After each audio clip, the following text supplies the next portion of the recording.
3월의 둘째 날 아침입니다. 오늘 마태복음 15장 21절에서 39절의 말씀 함께 보겠습니다. 예수께서 거기서 나가사 두로와 시돈 지방으로 들어가시니 가나안 여자 하나가 그 지경에서 나와서 소리 질러 이르되 주 다윗의 자손이여 나를 불쌍히 여기소서. 내 딸이 흉악하게 귀신 들렸나이다 하되 예수는 한 말씀도 대답하지 아니하시니 제자들이 와서 청하여 말하되 그 여자가 우리 뒤에서 소리를 지르오니 그를 보내소서. 예수께서 대답하여 이르시되 나는 이스라엘 집에 잃어버린 양 외에는 다른 데로 보내심을 받지 아니하였노라 하시니 여자가 와서 예수께 절하여 이르되 주여 저를 도우소서. 대답하여 이르시되 자녀의 떡을 취하여 개들에게 던짐이 마땅하지 아니하니라. 여자가 이르되 주여 올소이다마는 개들도 제 주인의 상에서 떨어지는 부스러기를 먹나이다 하니 이에 예수께서 대답하여 이르시되 여자여 네 믿음이 크도다. 네 소원대로 되리라 하시니 그때로부터 그의 딸이 나으니라.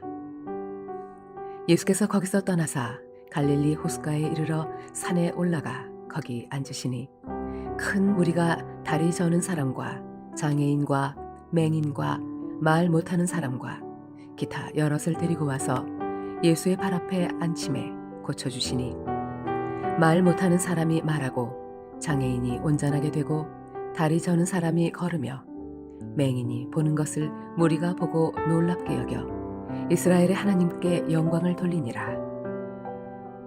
예수께서 제자들을 불러 이르시되 내가 무리를 불쌍히 여기노라. 그들이 나와 함께 있은지 이미 사흘임에 먹을 것이 없도다. 길에서 기진할까 하여 굶겨 보내지 못하겠노라. 제자들이 이르되 광야에 있어 우리가 어디서 이런 무리가 배부를 만큼 떡을 얻으리이까. 예수께서 이르시되 너희에게 떡이 몇 개나 있느냐.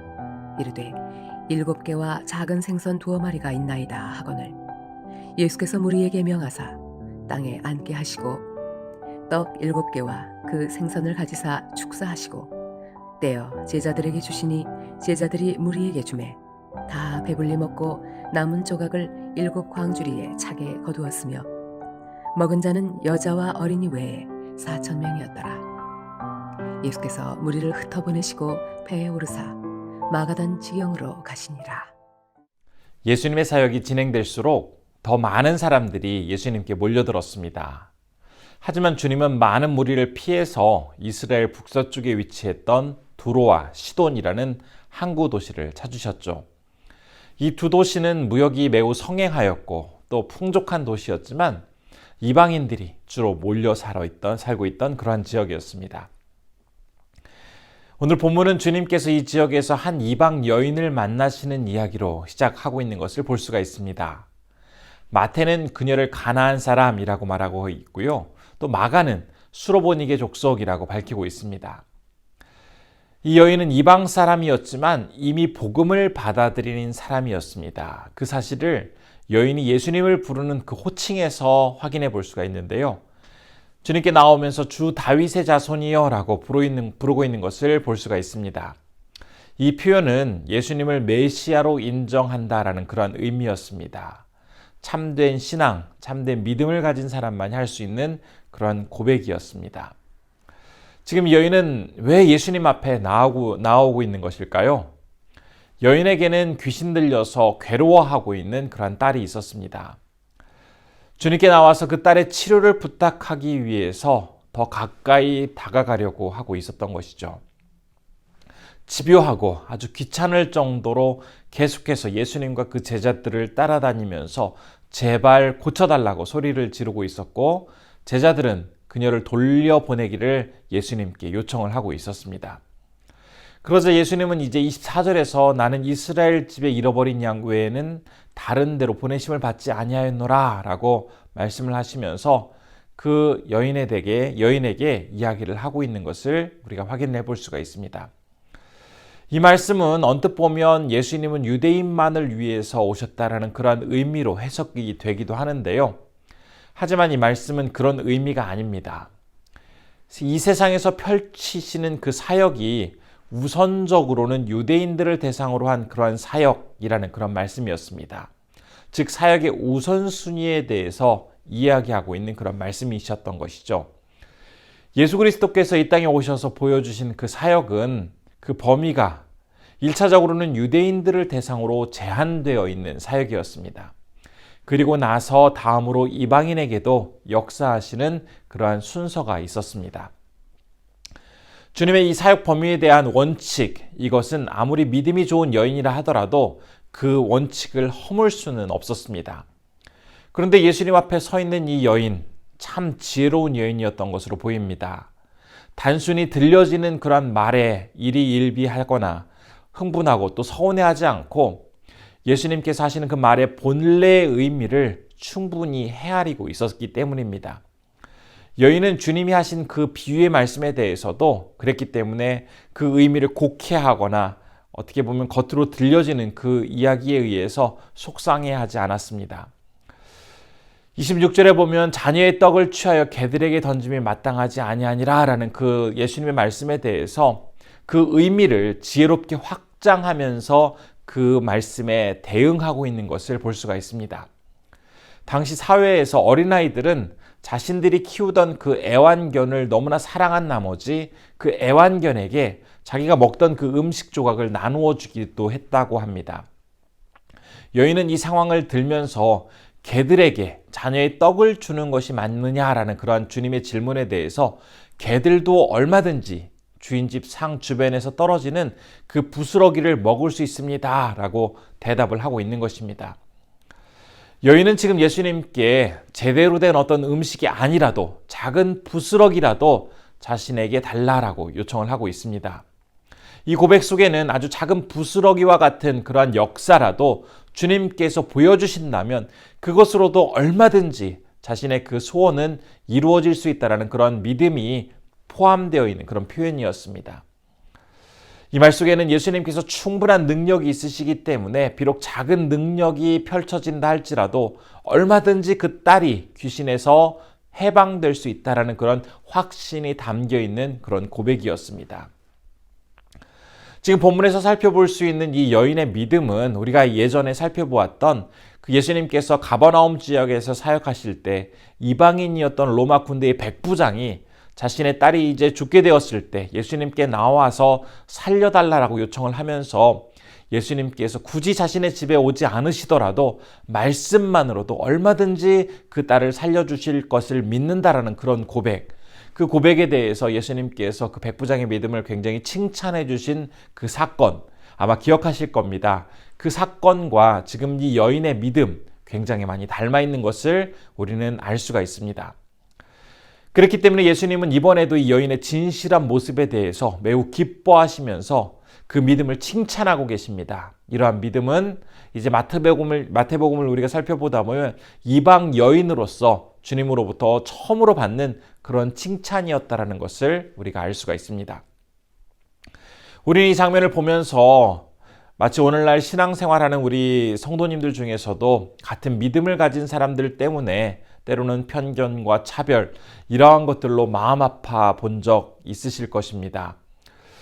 주님 앞에서 바른 모습으로 신앙생활 하려고 하는데 오히려 믿음을 가진 주변 사람들로부터 더 억울하고 상처되어지는 그런 소리를 들을 때가 있습니다.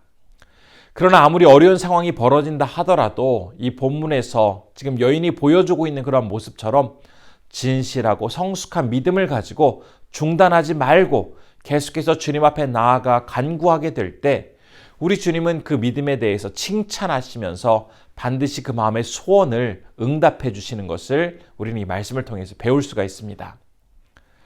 따라서 어떤 주변에 어려움이 있다 할지라도 방해 요소가 있다 하더라도 결코 주님께 나아가서 부르짖는 그 일을 중단하지 말고 지속해 나아가는 우리 성도님들이 되시기를 소원해 봅니다.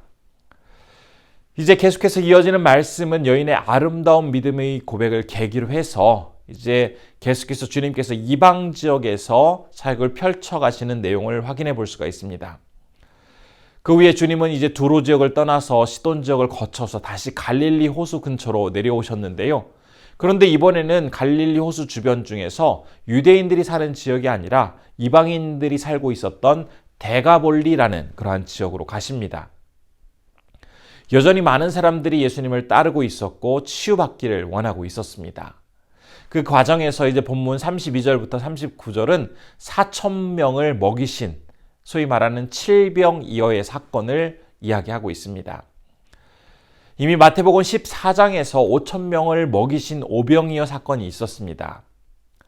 이 사건과 지금 본문의 칠병이어 사건은 굉장히 비슷해 보이지만 분명히 구분되어지는 다른 별개의 사건입니다.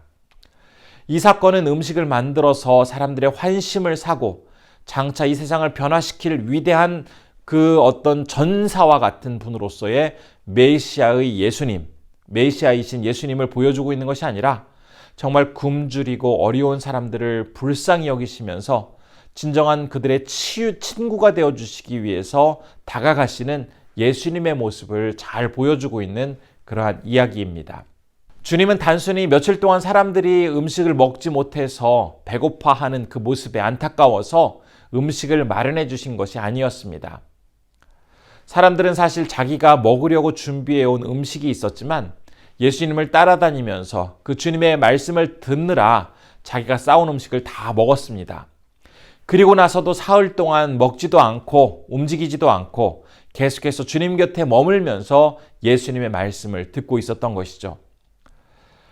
이렇게 배고픔도 감당하면서 주님 곁에서 머물고 있는 이 사람들을 정말 소중히 여기시면서 그들을 굶긴 채 보내지 않으시려는 그 예수님의 사랑과 관심이 지금 이 칠병이어 사건을 통해서 나타나고 있는 것입니다. 그런데 앞선 오병이어의 사건이 유대인들을 대상으로 해서 양식을 베푸시는 그런 사건이었다면 이번 칠병이어 사건은 이방인들에게도 동일하게 능력과 사랑을 베푸시는 예수님의 모습을 우리가 확인해 볼 수가 있습니다. 우리가 이 오병이어 사건 그리고 칠병이어 사건을 보면서 특별히 이 칠병이어 사건을 통해서 장차 임하게 될 주님의 그 나라에서는 먼저 부른 유대인이나 이후에 찾아가신 이방인 할 것 없이 하나님의 자녀가 된 모든 사람들은 동일하게 천국 잔치에 참여하며 기쁘게 주님과 함께 살아갈 것이다라는 사실을 확인해 볼 수가 있습니다.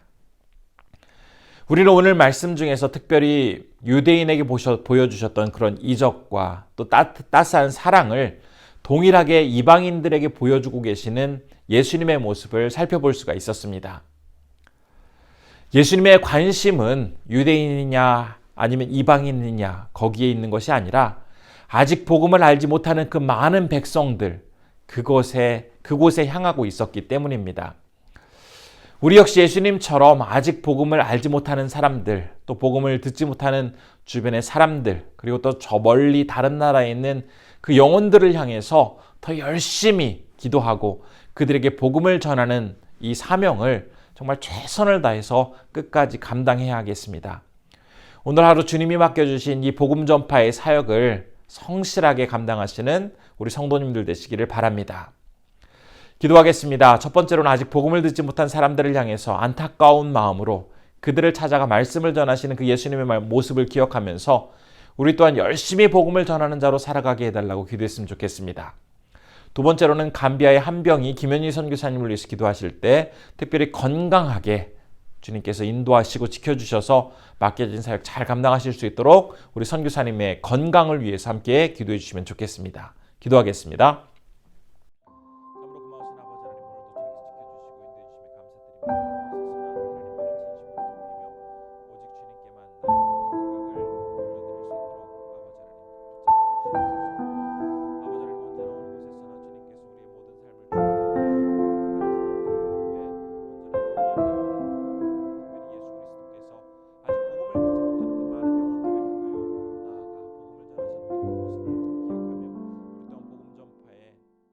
존귀하신 아버지 하나님, 오늘도 우리를 인도해 주심에 감사드립니다. 언제나 어느 곳에서나 살아서 역사하시는 하나님의 능력을 구하며 오늘도 우리가 말씀 앞에 섰습니다.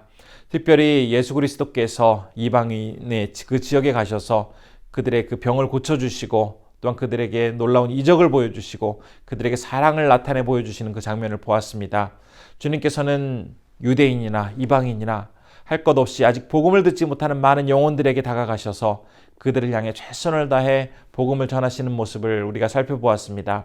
우리 역시 주님의 모습을 본받아 복음 전파에 힘쓸 수 있도록 도와주시고, 특별히 복음 전파를 위하여 사역하고 계신 우리 한병희 선교사님, 김현희 선교사님 건강 중에 인도하여 주셔서 그 맡겨진 사명 어려움 없이 잘 감당하실 수 있도록 우리 선교사님 붙잡아 주옵소서.